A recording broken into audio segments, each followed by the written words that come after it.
मैं टीचमेंट पर online classes क्यों लेती हूँ? भला क्यों ना लूं?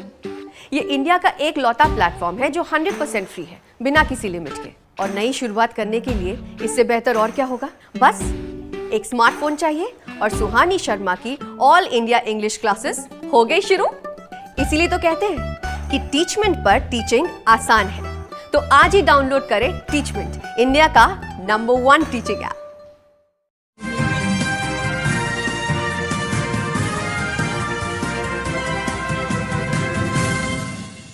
नमस्कार। देश के 67 लाख ईपीएस 95 पेंशन धारकों के लिए आज का दिन काफी महत्वपूर्ण है, क्योंकि लंबे समय से सुप्रीम कोर्ट में ईपीएस 95 पेंशन धारकों के जो मामले हैं, तो उन मामलों के ऊपर होने वाली सुनवाई के लिए देश के 67 लाख ईपीएस 95 पेंशन धारक इंतजार कर रहे हैं। तो जी हाँ, आज के दिन जैसे कि खबर थी कि ईपीएस 95 पेंशन धारकों के उच्च पेंशन से संबंधित जो मामले हैं, तो इन मामले के ऊपर जो है वो 25 अक्टूबर 2021 को यानी आज सुनवाई हो सकती है।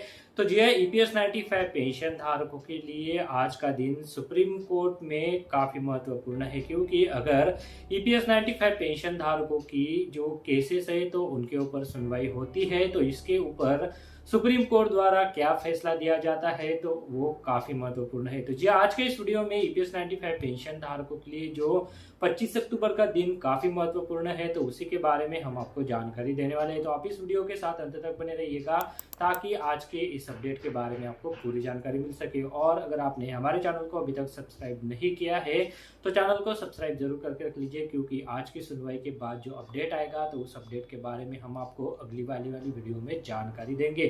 तो इसके लिए आप चैनल को सब्सक्राइब जरूर करके रख लीजिए, क्योंकि जो भी अपडेट आएगा तो उसे हम आपके साथ वीडियो के माध्यम से साझा करेंगे। तो चलिए आज के इस वीडियो में जो डिटेल अपडेट है तो उसे अभी हम जानते हैं।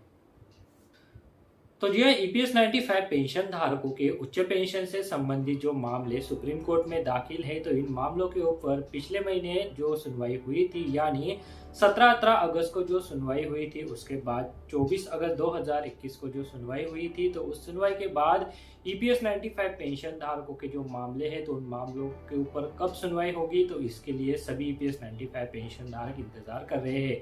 पिछली खबरों के मुताबिक यह जानकारी थी कि यह मामले आज यानी 25 अक्टूबर 2021 को सुनवाई के लिए लिए जाएंगे और ईपीएस 95 पेंशन धारकों के जो मामले हैं तो इनके ऊपर फैसला आ सकता है।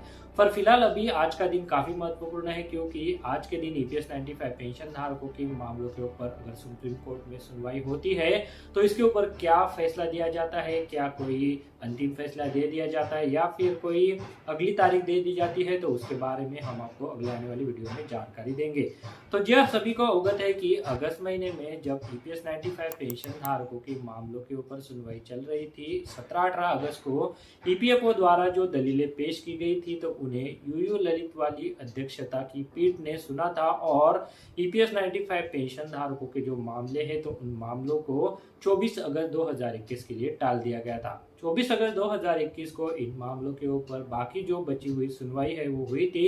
इस सुनवाई में ईपीएफओ द्वारा फिर से दलीलें दी गई। बाद में जो ईपीएस 95 पेंशन धारकों के एडवोकेट है तो उनके द्वारा भी अपनी दलीलें ईपीएफओ द्वारा जो दलीलें पेश की गई थी तो उन्हें काउंटर करने के लिए रखी गई। ईपीएफओ द्वारा दलीलें दी गई थी कि अगर ईपीएस 95 पेंशन धारकों को उच्च वेतन के हिसाब से पेंशन दी जाती है तो उनकी पेंशन में 50% की वृद्धि हो जाएगी, यानी अगर उनकी अंतिम सैलरी 50,000 रुपए है तो उनको 25,000 रुपए तक पेंशन मिल सकती है। ऐसे में उनके द्वारा बताया गया था कि ईपीएफओ के पास पर्याप्त फंड नहीं है और ईपीएफओ के ऊपर यह आर्थिक बोझ जो है वो आएगा, जिसकी वजह से ईपीएफओ को यह पेंशन देना संभव नहीं है। पर ऐसा नहीं है, क्योंकि जैसा कि सभी ईपीएस 95 पेंशन धारकों को अवगत भी है कि जब भी कोई कर्मचारी उच्च पेंशन की डिमांड करता है तो सबसे पहले कर्मचारी को अपने के सेवा के दौरान जो है वो ईपीएस 95 पेंशन योजना में जो सैलिंग लिमिट है वो ना कंसिडर करके जो उसकी एक्चुअल सैलरी है तो वो कंसिडर करके अंशदान भी देना होता है। अगर अंशदान ही नहीं दिया है तो उच्च पेंशन ईपीएफओ ऐसे ही नहीं देगा। और ईपीएफओ द्वारा ये जो बताया जाता है कि ईपीएफओ के ऊपर फाइनेंशियल बर्डन आएगा, तो ये कितना सही है तो जो रिपोर्ट्स है तो उसके माध्यम से आपको इसके बारे में जानकारी मिल सकती है कि ईपीएस 95 पेंशन धारकों की तरफ से जो फंड लिया जाता है, ईपीएस 95 पेंशन योजना में जो फंड जमा किया जाता है कर्मचारियों का, तो उस पर ईपीएफओ द्वारा कोई ब्याज भी नहीं दिया जाता है और जो राशि मिलती है, जो पेंशन मिलती है तो वो काफ़ी कम होती है। और अगर इसे उच्च पेंशन दिया जाए यानी उच्चतम वेतन पर, तो वो उच्चतम वेतन पर पेंशन लेने के लिए ईपीएफओ द्वारा सबसे पहले आपको आपके उच्च वेतन पर अंशदान देना होगा, तब जाके ईपीएफओ आपको उच्च पेंशन देगा। यानी आपके द्वारा ही अगर ज़्यादा फंड दिया जाता है तो आपको ज़्यादा पेंशन मिलना जो आपका हक है तो वो ज़रूरी है। अब सुप्रीम कोर्ट द्वारा इससे पहले भी 2019 में फैसला दिया गया था और केरल उच्च न्यायालय के फैसले को बरकरार रखा गया था। इस फैसले में कहा गया था कि जो कर्मचारी है तो उनको किसी भी सीलिंग लिमिट पर पेंशन ना देकर उनकी जो अंतिम सैलरी है तो उसके आधार पर पेंशन का भुगतान किया जाए। इसके बाद ईपीएफओ द्वारा केरल उच्च न्यायालय के फैसले के ऊपर सुप्रीम कोर्ट में एक याचिका दाखिल कर दी गई थी और सुप्रीम कोर्ट ने भी अप्रैल 2019 में केरल उच्च न्यायालय के फैसले को बरकरार रखा था और जो उच्चतम वेतन पर पेंशन है तो वो देने का आदेश ईपीएस 95 पेंशन धारकों के एक्ट में दे दिया गया था। इसके बावजूद ईपीएफओ द्वारा 19 में जो फैसला दिया गया था तो उस फैसले के ऊपर एक रिव्यू पिटीशन दाखिल कर दिया गया।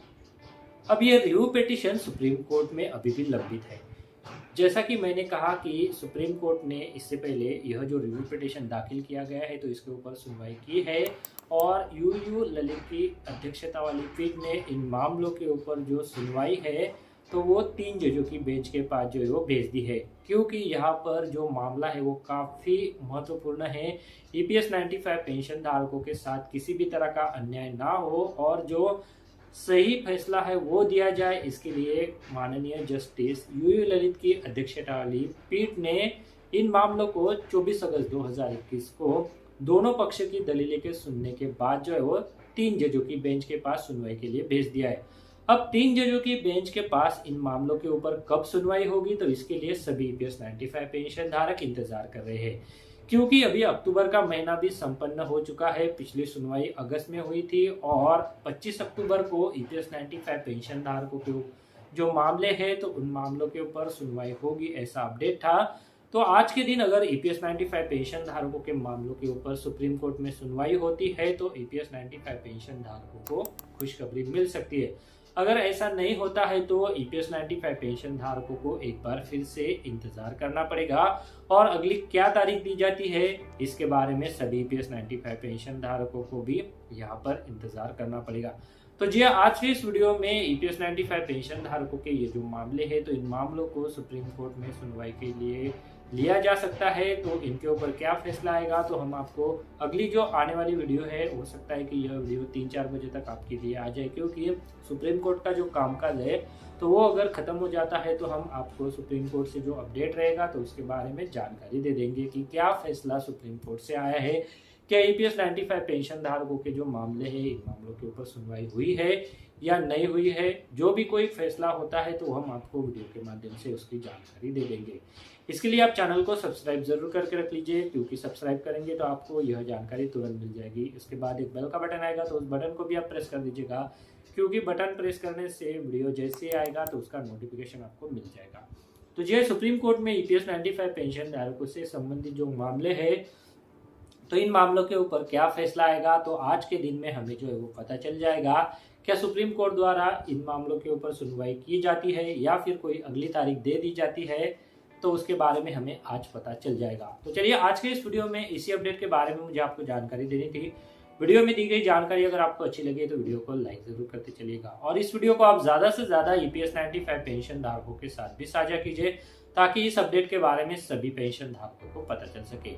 तो चलिए आज के इस वीडियो में बस इतना ही। हम आपको अगले आने वाली वीडियो में आज की सुनवाई के संबंधी जो भी अपडेट रहेगा तो उसके बारे में जानकारी दे देंगे। तो चलिए मिलते हैं उस वीडियो में, तब तक आप सभी अपना ख्याल रखिए और आप सभी को मेरा नमस्कार। पहले अगर आप शेयर मार्केट में इन्वेस्ट करना चाहते हैं तो इसके लिए आपको एक ट्रेडिंग अकाउंट की जरूरत पड़ती है। ट्रेडिंग अकाउंट ओपन करने के लिए वीडियो के डिस्क्रिप्शन में मैंने आपके लिए एक लिंक देके रखा है। उस लिंक पर क्लिक करके अगर आप ट्रेडिंग अकाउंट ओपन करते हैं तो उस ट्रेडिंग अकाउंट ओपनिंग के लिए आपको कोई भी चार्जेस देने की जरूरत नहीं है, साथ में कोई भी एनुअल फी देने की जरूरत नहीं है।